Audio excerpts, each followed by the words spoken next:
সেই জ্যোতিষীর পরামর্শ অনুযায়ী আজও কিন্তু তিনি ঠিক ওই অমৃত যোগ, এমনিতে আমরা জানি যে এই চলতি বছর বুধের দশায় রয়েছেন মমতা বন্দ্যোপাধ্যায়, অর্থাৎ তার জ্যোতিষী তাকে প্রথমেই বলেছিল যে 2026 সাল নির্বাচনের বছর। এই নির্বাচনের বছরে তার ভোটও রয়েছে, চতুর্থবারের জন্যে মমতা বন্দ্যোপাধ্যায় ক্ষমতায় আসতে পারছেন, এটা 4 তারিখে তার ভাগ্য নির্ধারণ হবে, কিন্তু তার সময় কিন্তু অতি উত্তম সময় চলছে, এটা তার জ্যোতিষীরই বলা। ঠিক এই জ্যোতিষী তিনি কলকাতার একটি প্রান্তে থাকেন, সেই জ্যোতিষীর পরামর্শ অনুযায়ী কিন্তু নবান্নতে তার কর্মস্থল বা প্রশাসনিক দপ্তর স্থানান্তরিত হয়েছিল মহাকরণ থেকে। জ্যোতিষীর কথা অনুযায়ী প্রশাসনিক দপ্তরের পূর্ব দিকে গঙ্গা থাকবে, ঠিক সেভাবেই HRBCর এই বিল্ডিংটিকে কিন্তু নবান্নে পরিণত করা হয়। হুগলি রিভার ব্রিজ কমিশনের তৈরি করা এই নবান্ন বিল্ডিংটি, সেখানে মমতা বন্দ্যোপাধ্যায়ের মুখ্যমন্ত্রিত্ব দপ্তর সামলান এবং সেখানেই মমতা বন্দ্যোপাধ্যায় তার প্রশাসনিক কাজকর্ম সব কিছু করেন। আজকেও ঠিক তাই, তিনি তার পূর্ব ঘোষিত সময়সূচি যে নির্ধারণ করেছিলেন সেটা জ্যোতিষীর সঙ্গে কথা বলেই করেছিলেন বলে সূত্রের খবর। আজকে বুধবার সকাল 10:17 থেকে 11:58 পর্যন্ত অমৃতযোগ রয়েছে। বিশুদ্ধ সিদ্ধান্ত পঞ্জিকা অনুযায়ী তার যে জ্যোতিষী তিনি জানিয়েছেন এটি তার মনোনয়ন জমা দেওয়ার উৎকৃষ্ট সময়, সফলতা আসতে পারে এবং মমতা বন্দ্যোপাধ্যায় তিনি সকালবেলা নির্ধারিত সময় মেনেই সার্ভে বিল্ডিংয়ে গিয়ে তার মনোনয়ন জমা করলেন। মমতা বন্দ্যোপাধ্যায়ের বাড়িতে কালী পুজো হয় আমরা জানি, এবং তিনি যথেষ্ট ধর্ম মানেন, সকল ধর্মকে সম্মান করেন, এবং আজকে তার যে মনোনয়নপত্র সেই মনোনয়নপত্রের প্রস্তাবক হিসেবে কিন্তু সকল ধর্ম সমন্বয়ের একটা চিত্র আমরা দেখতে পেলাম। যেমন তার মনোনয়নপত্রের প্রস্তাবক হিসেবে রুবি হাকিম ছিলেন, আমরা জানি পুর নগরোন্নয়ন মন্ত্রী ফিরহাদ হাকিমের স্ত্রী রুবি হাকিম একজন প্রস্তাবক। অন্যদিকে 71 নম্বর ওয়ার্ডের ব্লক সভাপতি তিনিও ছিলেন প্রস্তাবক হিসেবে। এছাড়া ভবানীপুর এডুকেশন সোসাইটির একজন প্রতিনিধি সেখানে ছিলেন, যিনি প্রস্তাবক হিসেবে সই করেছেন। অর্থাৎ মমতা বন্দ্যোপাধ্যায়ের এই মনোনয়নপত্রেও কিন্তু আমরা একটা ধর্মের ছবি পেলাম। ধর্মকে মানেন মমতা বন্দ্যোপাধ্যায়, সকল ধর্মকে সম্মান করেন, সকল ধর্ম তাকে তিনি যথেষ্ট সম্মান করে সেই ধর্মের যাতে কোনো রকম কেউ বলতে না পারে যে একক ধর্মের প্রতি নিবিষ্ট হয়েছেন মমতা বন্দ্যোপাধ্যায়, তাই তিনি সকল ধর্ম সমন্বয়ে তার এই প্রস্তাবক যে পত্রটি সেটা তৈরি করেছেন। আজ এই প্রস্তাবক পত্রের পর মমতা বন্দ্যোপাধ্যায় তার যে জ্যোতিষীর কথা অনুযায়ী তিনি এই আজকে 10:17 থেকে 11:58 মধ্যে অমৃত যোগের মধ্যে মনোনয়নপত্র জমা দিলেন। শুধু তাই নয়, আমরা জানি যে তিনি শুক্রবারের যে সন্তোষীমার ব্রত তাও করেন, হাতে তাগাও পরেন, এবং যখনই ধর্মের কথা ওঠে তখন কিন্তু তিনি সর্বধর্ম সমন্বয়ের কথাই বারবার বলেন। আজ এছাড়াও তার বাড়িতে যেমন কালী পুজো হয়, তিনি যান কালীঘাটে। শুধু তাই নয়, রাজ্যের যতগুলো সতীপীঠ আছে সব জায়গাতেই কিন্তু তার বিশেষ অবদান রয়েছে, উন্নয়নের কাজ যেমন হয়েছে, এবং তিনি প্রচার বা প্রশাসনিক সভা করতে গেলে সেই ধর্মস্থানগুলোতে যান। কঙ্কালীতলা থেকে শুরু করে তারকেশ্বর, এবং তারকেশ্বর শিবের জায়গা, কিন্তু যে সতীপীঠগুলো রয়েছে ব্রক্রেশ্বর, কঙ্কালীতলা, কালীঘাট, তারাপীঠ সহ বিভিন্ন জায়গায় তিনি পুজো দেন। মমতা বন্দ্যোপাধ্যায়ের এই ধর্মের প্রতি যে গভীর আস্থা সেটা কিন্তু আমরা বিভিন্ন সময় দেখতে পাই। শুধুমাত্র হিন্দু ধর্ম নয়, তিনি মুসলিম, খ্রিস্টান, জৈন সব ধর্ম সম্মেলনের কথাই বলেন, এবং সকল ধর্ম সম্মেলনের অনুষ্ঠানেও তিনি অংশগ্রহণ করেন। কিন্তু নতুন বিষয় কিছুই নয়, কারণ মমতা বন্দ্যোপাধ্যায়ের এই ধর্মের প্রতি আস্থা এটা কিন্তু যখন তিনি যুব কংগ্রেস নেত্রী ছিলেন সেই সময় থেকে আমরা জানি বিভিন্ন সময় বিভিন্ন পুজোয় যান। এবং সত্যি কথা বলতে কি, এই সরকারের অন্যতম উদ্যোগ হচ্ছে সরকারি অনুদান দুর্গা পুজোয়, সেটাও কিন্তু একটি ধর্মের প্রতি তার বিশেষ আস্থার জন্যেই মমতা বন্দ্যোপাধ্যায়ের এই পদক্ষেপ।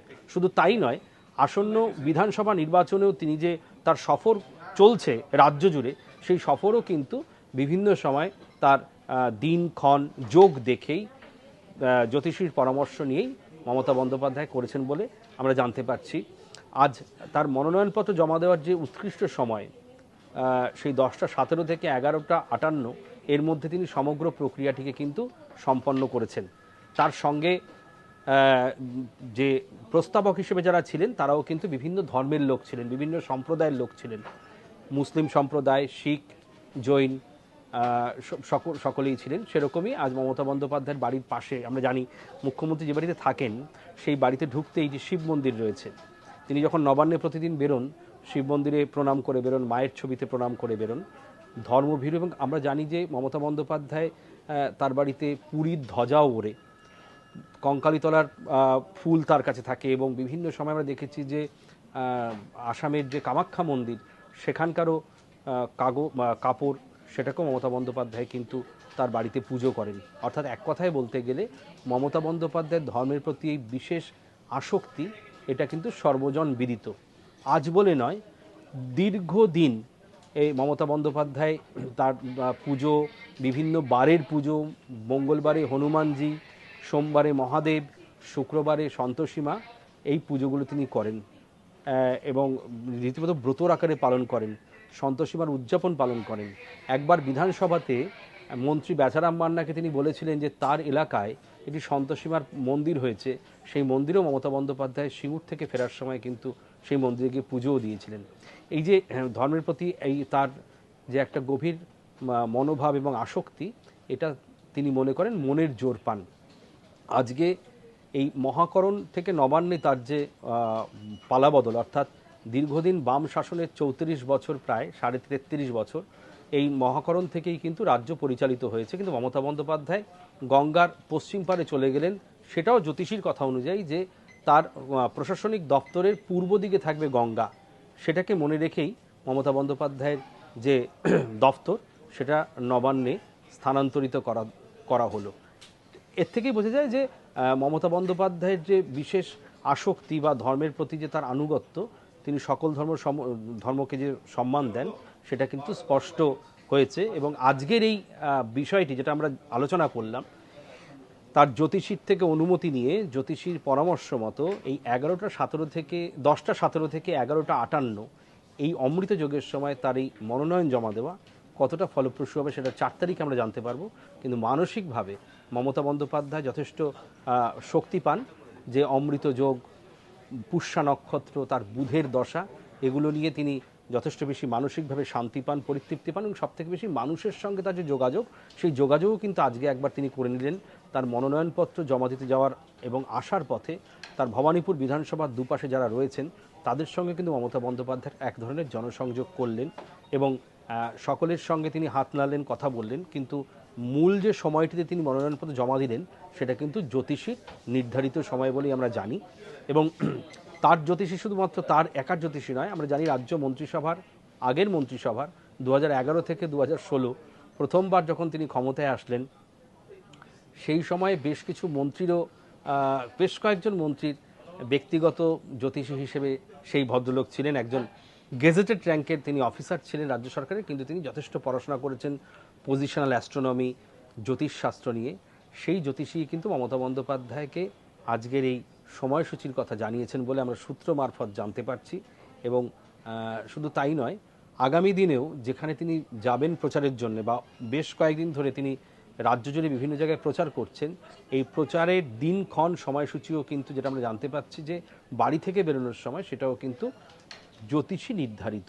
এবং যেটা তার বাড়ির ডান দিক বাদিক এবং যারা তার বাড়িতে গেছেন তারা প্রত্যেকেই জানেন তিনি কিন্তু ঈশ্বরের প্রতি যথেষ্ট ভক্তিশীল।